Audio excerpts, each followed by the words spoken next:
have to be more suspicious of your opponent if they're handing you that pawn. And we have to see something from Hikaru with the white pieces. Dina, congratulations. You correctly predicted b3. Yes, and I'm so excited to see that. Now the question is e3? Yes, I was gonna say, or g3. Whoa. G6, this fianchetto, we talked about it yesterday, Aman, and you said you were not a fan of this. I believe Jan Nepomniachtchi did that against Hikaru. That's right. We've definitely seen these types of positions before. For Hikaru, I think the nice thing for him is that at least there's a very clear imbalance. I can't speak and say, oh, it's immediately better for him or anything, but there's a clear imbalance, right? We have a bishop traded for a knight. Also, the pawn structure is completely shattered. So I think what he might be trying to do is trade the d pawn for the c pawn here. And then black would have a number of pawn weaknesses. The doubled f pawns, we can clearly see stacked on top of each other, but also the pawn in the middle of the board on d5 will become isolated without any pawn support on its flanks.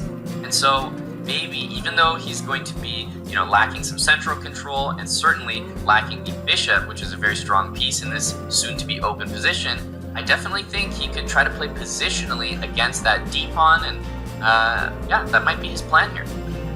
Very interesting, and it looks like Hikaru knows everything inside and out, because he literally spent only 15 seconds and he took that knight with his bishop almost pre-moving. Now we see our favorite pawn structure, the isolated pawn on d5, and well, the c pawn could be a potential weakness as well for white, but probably just putting it on c3 and chilling and seeing what are you going to do with your bishop.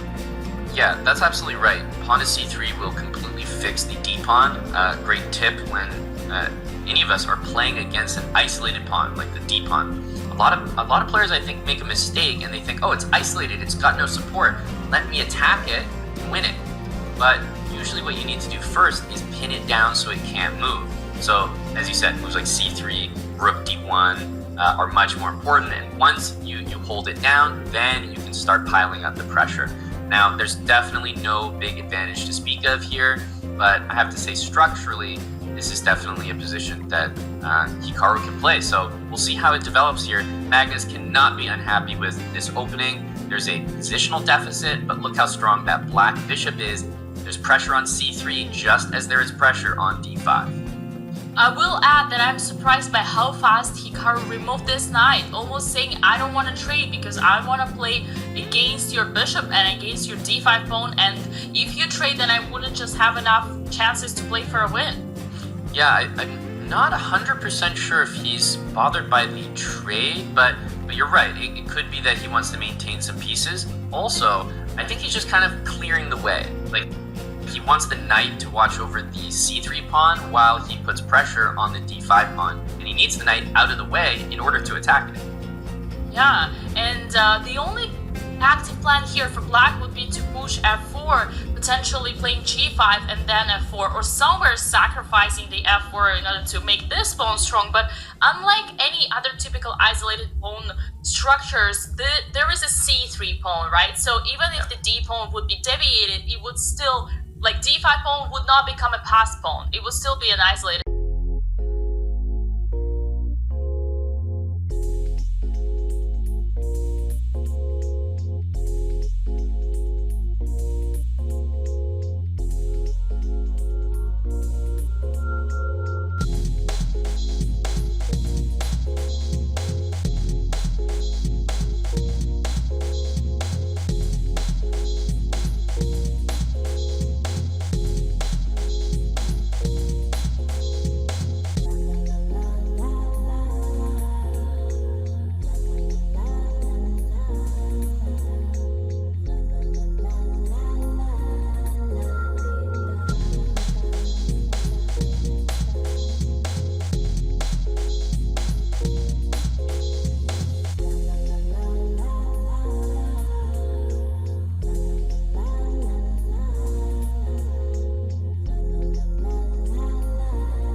5 minutes in this position for Magnus should be enough.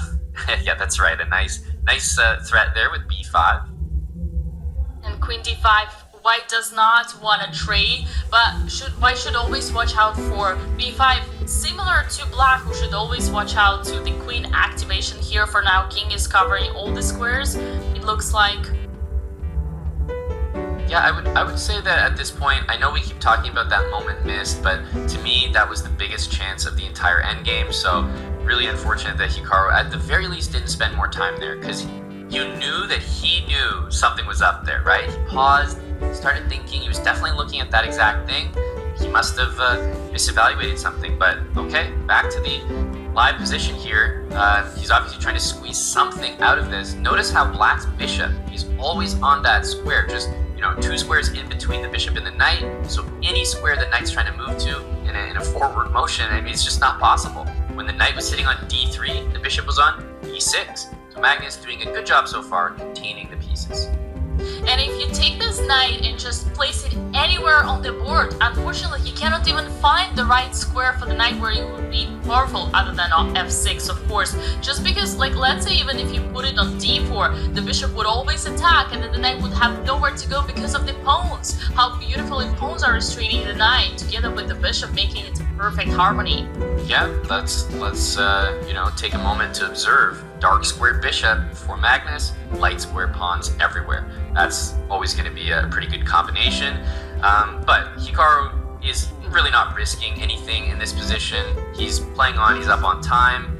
Magnus is doing enough in terms of defense right now, but if Hikaru can kind of shuffle a little bit, maybe make a pawn move eventually, and keep that distance on time, then you're talking about an advantage.